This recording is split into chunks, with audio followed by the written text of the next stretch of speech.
ಕನ್ನಡದ ಸ್ಟಾರ್ ನಟ ದರ್ಶನ್ಗೆ ಜಾಮೀನು ರದ್ದಾಗಬಹುದು. ನಟ ದರ್ಶನ್ಗೆ ಸ್ವಲ್ಪ ಬೇಗ ಜಾಮೀನು ನೀಡಲಾಗಿದೆ ಅಂತ ಅನ್ನಿಸ್ತಾ ಇದೆ. ಕೊಲೆ ಕೇಸ್ನಲ್ಲಿ ಸಾಮಾನ್ಯವಾಗಿ ಆರೋಪಿಗಳು 1-2 ವರ್ಷ ಜೈಲಿನಲ್ಲಿರುತ್ತಾರೆ. ಸುಪ್ರೀಂ ಕೋರ್ಟ್ನ ಹಿರಿಯ ವಕೀಲ ಬ್ರಿಜೇಶ್ ಕಾಳಪ್ಪ ಅಭಿಪ್ರಾಯ. ಕಾಮಾಖ್ಯ ದೇವಸ್ಥಾನಕ್ಕೆ ಹೋಗಿ ಹೆಂಡತಿ ಮಕ್ಕಳ ಜೊತೆ ದೇವರ ದರ್ಶನ ಮಾಡಿಕೊಂಡು ಬರ್ತಾ ಇರುವಂತಹ ನಟ ದರ್ಶನ್ಗೆ ಇದೊಂದು ತರಹದ ಕಾನೂನು ಕಂಟಕ. ಕೊಲೆ ಕೇಸ್ನಲ್ಲಿ ಸಾಮಾನ್ಯವಾಗಿ ಇದು ಬ್ರಿಜೇಶ್ ಅವರ ಅಭಿಪ್ರಾಯ.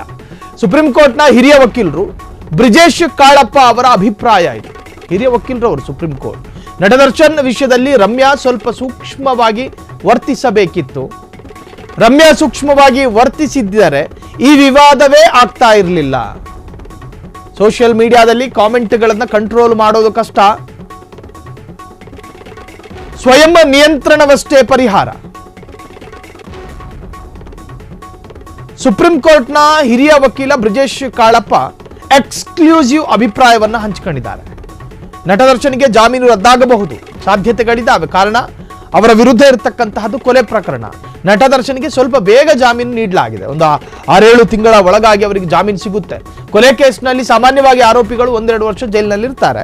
ಕಾರಣ ಅವರು ಕೊಟ್ಟಂತಹ ಕಾರಣವೂ ಕೂಡ ಅದೇ ತರ ಇತ್ತು. ಆರೋಗ್ಯ ಸಮಸ್ಯೆ, ಪ್ರಾಣಕ್ಕೆ ಕಂಟಕ ಆಗಬಹುದು, ಜೊತೆಗೆ ಪಾರ್ಶ್ವವಾಯು ಕೂಡ ಆಗೋ ಸಾಧ್ಯತೆಗಳಿದೆ ಅನ್ನುವಂಥದ್ದು ಕಾರಣವನ್ನು ನ್ಯಾಯಾಲಯಕ್ಕೆ ಇಟ್ಟಿದ್ರು.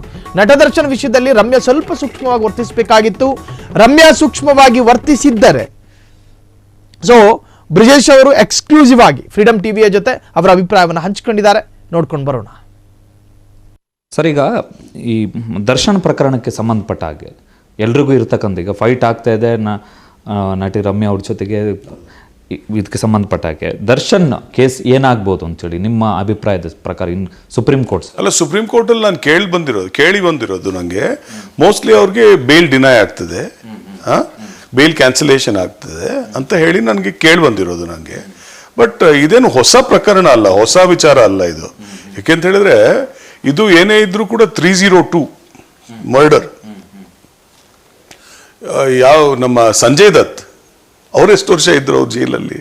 ಅವ್ರದ್ದೇನು 302 ಅಲ್ಲ, AK-56 ಬಂದೂಕ್ ಒಂದು ಇಟ್ಟಿದ್ರು ಅಷ್ಟೇ. ಆ ಬಾಂಬೆ ಬ್ಲಾಸ್ಟ್ ಸಂದರ್ಭದಲ್ಲಿ ಒಂದು ಬಂದೂಕ್ ಇಟ್ಟಿದ್ರು ಅಷ್ಟೇ, ಆಯ್ತಾ? ಅವ್ರೆಷ್ಟು ವರ್ಷ ಇದ್ರು ಜೈಲಲ್ಲಿ? ಸೊ ಇವಾಗ ಏನಾಗುತ್ತೆ, ನೀವು ತುಂಬಾ ಉನ್ನತ ಪೊಸಿಷನ್ ಇರುವಂಥವ್ರು, ಸೆಲೆಬ್ರಿಟಿ ಆಗಿರುವಂಥವ್ರು, ಅವ್ರಿಗೆ ಸುಲಭವಾಗಿ ಹೋಗಿ ಕೋರ್ಟ್ಗೆ ಹೋಗ್ತಾರೆ, ಬೇಲ್ ಸಿಕ್ಕೊಂಡು ಬರುತ್ತೆ ಅಂತ ಹೇಳಿದ್ರೆ ಜನಕ್ಕೆ ಈ ಕಾನೂನು ವ್ಯವಸ್ಥೆದಲ್ಲೇ ಅವ್ರಿಗೆ ಯಾವ ಒಂದು ನಂಬಿಕೆ ಇದೆ ಅದು ಕುಗ್ಗೋಗ್ಬಿಡುತ್ತೆ. ಅಲ್ಲಿ ಮೊನ್ನೆ ನ್ಯಾಯಮೂರ್ತಿಗಳು ಕೂಡ ಒಂದು ಅಭಿಪ್ರಾಯ ವ್ಯಕ್ತಪಡಿಸಿದ್ರು. ಏನಂತ ಹೇಳಿದ್ರೆ ಸ್ಪೀಚ್ ಮಾಡೋ ಒಂದು ಸಂದರ್ಭದಲ್ಲಿ ಹೆಂಗಾಗಿದೆ ಅಂತ ಹೇಳಿದ್ರೆ ಅರೆಸ್ಟ್ ಆಗ್ತಾರೆ, ಬೇಲ್ ಆಗುತ್ತೆ, ಇಷ್ಟೇ ಮುಗಿತಾ ಇರೋದು. ಇವಾಗ 302 ಅಂತ ಹೇಳಿದ ಹಾಗೆ ನನಗೆ ಗೊತ್ತಿರೋ ಹಾಗೆ ಯಾರಿಗೂ ಕೂಡ 1.5 ವರ್ಷ 2 ವರ್ಷದೊಳಗಡೆ ನಿಮ್ಗೆ ಬೇಲ್ ಸಿಕ್ಕುದಿಲ್ಲ. ಇದ್ರಲ್ಲಿ ಸ್ವಲ್ಪ ಹೈಕೋರ್ಟಲ್ಲಿ ಸ್ವಲ್ಪ ಬೇಗ ಕೊಟ್ಬಿಟ್ರು ಅಂತ ನನಗನ್ಸುತ್ತೆ. ಏನಂದ್ರೆ ಅಟ್ಲೀಸ್ಟ್ 1.5 ವರ್ಷ 2 ವರ್ಷ ಅವ್ರನ್ನ ಒಳಗಡೆ ಇಡ್ತಾರೆ. ಇಟ್ಟು ಮುಂದೆ ಬಹುಶಃ ಬೇಲ್ ಸಿಕ್ಬೋದು. ಬಟ್ ಅವಾಗ ಬೇಲ್ ಕೊಟ್ಟಾಗ್ಲೂ ಕೂಡ ನನಗನ್ನಿಸ್ತು, ಇಲ್ಲಪ್ಪ ಸ್ವಲ್ಪ ಬೇಗ ಆಯ್ತಲ್ಲ ಇದು ಅಂತ. ಸೊ ಬಹುಶಃ ಕೋರ್ಟ್ ಅದನ್ನ ಮೋಸ್ಟ್ಲಿ ನಾನು ಕೇಳಿರೋ ಪ್ರಕಾರ ಮೋಸ್ಟ್ಲಿ ಅದನ್ನ ಕ್ಯಾನ್ಸಲ್ ಮಾಡ್ತಾರೆ. ಬಟ್ ಸುಪ್ರೀಂ ಕೋರ್ಟ್ ಮಾಡಿರೋ ಅಬ್ಸರ್ವೇಷನ್ ಕರ್ನಾಟಕ ಹೈಕೋರ್ಟ್ನ ಆದೇಶದ ಬಗ್ಗೆ ಇಟ್ಸ್ ಅ ಸೀರಿಯಸ್ ಇಶ್ಯೂ ಅಂತ ಅನ್ಸಲ್ವಾ ಸರ್? ಇಲ್ಲ, ಹಾಗೆ ನಾರ್ಮಲಿ ಹಾಗೆ ಆಗ್ತದೆ. ನಾರ್ಮಲಿ ನೀವು ಯಾವುದಾದ್ರೂ ಅದು ಆದೇಶವನ್ನು ನೀವು ರಿವರ್ಸ್ ಮಾಡಬೇಕು ಅಂತ ಹೇಳುವಾಗ ಅದ್ರ ವಿರುದ್ಧ ಮಾತಾಡ್ತೀರಾ. ಸೊ ಅದೇನು ದೊಡ್ಡ ವಿಚಾರ ಅಲ್ಲ, ಅದು ಕೋರ್ಟ್ಗಳಲ್ಲಿ ಮಾಮೂಲಿ ನಡೀತಾ ಇರುವಂಥದ್ದೇ. ಸರ್, ಈಗ ಇದೇ ವಿಚಾರಕ್ಕೆ ಸಂಬಂಧಪಟ್ಟ ಹಾಗೆ ಈಗ ಮತ್ತೆ ಒಂದು ಫೈಟ್ ಶುರು ಆಗಿದೆ. ಈಗ ಸೋಷಿಯಲ್ ಮೀಡಿಯಾದಲ್ಲಿ ವಲ್ಗರ್ ಕಮೆಂಟ್ಸ್ ಹಾಕಿದ್ರು ಅಂಥೇಳಿ ನಟಿ ರಮ್ಯಾ ಅವರು ದೂರು ಕೊಟ್ಟರು. ಮಹಿಳಾ ಆಯೋಗದವರು ಪೊಲೀಸ್ ಆಯುಕ್ತರಿಗೆ ಪತ್ರವನ್ನು ಬರೆದ್ರು, FIR ಆಗಿದೆ ಈಗ. ಸೊ ಈ ಸೋಷಿಯಲ್ ಮೀಡಿಯಾದಲ್ಲಿನ ಈ ರೋಗಕ್ಕೆ ಏನು ಮದ್ದು ಏನು ಅಂಥೇಳಿ ಇವಾಗ ಸೆಲೆಬ್ರಿಟೀಸ್ ಯಾರು ಇದ್ದಾರೆ ಅವ್ರು ಸ್ವಲ್ಪ ಮಾತಾಡುವಾಗ ಸ್ವಲ್ಪ ಬ್ಯಾಲೆನ್ಸ್ಡ್ ಆಗಿ ಮಾತಾಡಬೇಕು. ನಾನೇನು ರಮ್ಯಾ ಅವ್ರ ಬಗ್ಗೆ ಏನು ಹೇಳ್ತಾ ಇಲ್ಲ, ಬಟ್ ಅವರು ಕೂಡ ಮಾತಾಡೋ ಸಂದರ್ಭದಲ್ಲಿ ಕಾನೂನು ಏನಿದೆ, ಕಾನೂನು ಯಾವ ಕಡೆ ಇದು ಮಾಡುತ್ತೆ ಅದು ಮಾಡಲಿ ಅಂತ ಒಂದು ಮಾತು ಹೇಳಬೇಕಾಗಿತ್ತು. ಬಟ್ ಅವ್ರು ಸ್ವಲ್ಪ ಜಾಸ್ತಿ ಮಾತಾಡಿರೋ ಅಂತ ಜನ ಹೇಳ್ತಾರೆ, ಆಯ್ತಾ? ಏನಕ್ಕಂದ್ರೆ ನಾವಿವಾಗ ನಮ್ಮ ಸೇಫ್ಟಿ ನಾವೇ ನೋಡ್ಕೋಬೇಕಾಗತ್ತೆ. ನಮ್ಮ ಸೇಫ್ಟಿ ನಾವೇ ನೋಡ್ಕೋಬೇಕಾಗತ್ತೆ.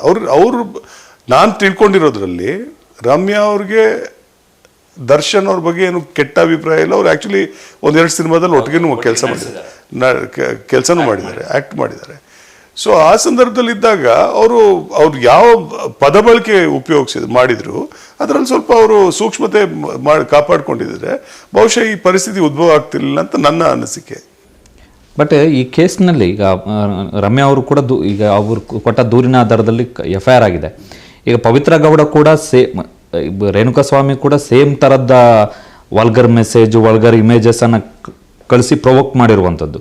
ಸೊ ಅಂತಹ ಮಿನಾನ್ಸನ್ನು ನಮ್ಮಲ್ಲಿ ರೆಗ್ಯುಲೇಟ್ ಮಾಡೋಕ್ಕಾಗಲ್ವಾ ಅಂಥೇಳಿ ಕಾನೂನಿನ ಅಡಿಯಲ್ಲಿ? ಎಲ್ಲ ನೀವು ರೆಗ್ಯುಲೇಟ್ ಎಲ್ಲವನ್ನು ಮಾಡೋಕ್ಕಾಗಲ್ಲ.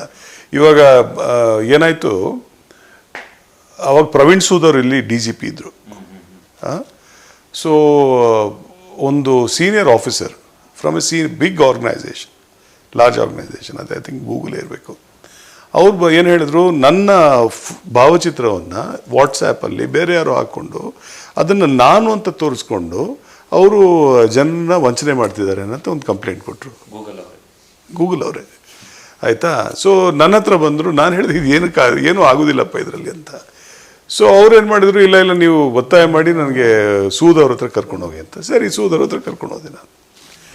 ಸೊ ಪ್ರವೀಣ್ ಸೂದ್ ಅವರು ಒಂದು ವಿಚಾರ ಹೇಳಿದ್ರು, ನನಗೂ ಇದೇ ಆಗುತ್ತಲ್ಲ, ನಾನೇನು ಮಾಡಲಿ. So there are certain things, ಅದಕ್ಕೆ ಅದನ್ನು ಏನು ಮಾಡೋಕ್ಕಾಗೋದಿಲ್ಲ. ಯಾಕಂದರೆ ತುಂಬ ಜನ, too many persons are involved. ಎಲ್ಲದಕ್ಕೂ ನೀವು ಕಾನೂನಾತ್ಮಕವಾಗಿ ಒಂದು ದಾರಿ ಹುಡುಕ್ಬೇಕು ಅಂತ ಹೇಳಿದ್ರೆ ಆಗೋದಿಲ್ಲ. ಅದು ಒಂದಷ್ಟು ವಿಚಾರದಲ್ಲಿ ನಾವೇ ನಮ್ಮ ಸೇಫ್ಟಿನ ನಾವೇ ಕಾಪಾಡ್ಕೋಬೇಕಾಗುತ್ತೆ. ಏನು ಭಾಷೆ ಬಳಕೆ ಮಾಡ್ತೀವಿ, ಹೇಗೆ ಅದ್ರ ಬಗ್ಗೆ ವರ್ತನೆ ಮಾಡ್ತೀವಿ, ಹೇಗೆ ಮಾತಾಡ್ತೀವಿ ಅನ್ನೋಂಥದ್ದು ನಾವೇ ನಮ್ಮ ಸೇಫ್ಟಿ ನಾವೇ ನೋಡ್ಕೋಬೇಕಾಗುತ್ತೆ. ಪ್ರತಿಯೊಂದರಲ್ಲೂ ಇಲ್ಲ ನನ್ನ ಕಾನೂನು ಇದೆ ಅದಕ್ಕೋಸ್ಕರ ನಾನು ಹೋಗ್ಬಿಟ್ಟು ನಾನು ಮಾಡ್ತೀನಿ ಅಂತ ಮಾಡಬಾರ್ದು. Self regulation is important. ಏನಕ್ಕಂದ್ರೆ ನಾವು ಸೊಸೈಟಿಲಿರೋದು ಬೇರೆ ಜನ ಇದ್ದಾರಲ್ಲ ಇಲ್ಲಿ. ಕ್ಷಣ ಕ್ಷಣದ ಸುದ್ದಿಗಳಿಗಾಗಿ ಫ್ರೀಡಂ ಟಿವಿ ಸಬ್ಸ್ಕ್ರೈಬ್ ಮಾಡಿ, ಲೈಕ್ ಮಾಡಿ ಹಾಗೂ ಫಾಲೋ ಮಾಡಿ. ಹೊಸ ಸುದ್ದಿಗಳ ನೋಟಿಫಿಕೇಶನ್ಗಾಗಿ ಬೆಲ್ ಐಕಾನ್ ಮೇಲೆ ಕ್ಲಿಕ್ ಮಾಡಿ.